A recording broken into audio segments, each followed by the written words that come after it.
The display is one of the biggest battery drains on any smartphone, including the iPhone 15. However, there are a few display settings you can adjust to help extend your battery life.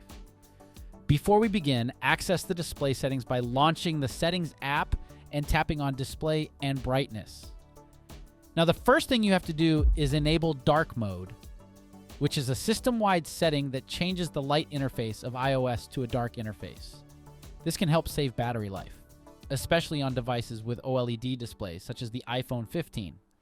To enable dark mode, just tap on it, and you'll see the interface turn dark.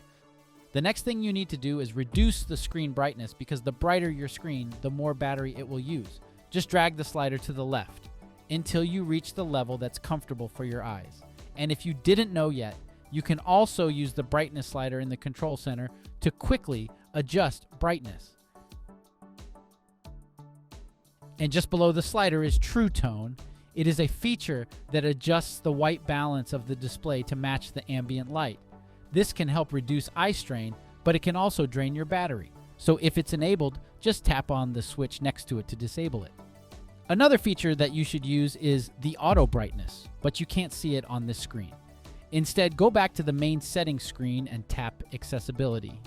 Tap Display and Text Size and swipe up to see auto brightness. You have to enable this even if it uses a photo sensor, as it drastically improves your iPhone's battery life. And these are the display settings you have to change to make your iPhone 15 battery life last longer. We hope this tutorial can help you. Have a great day.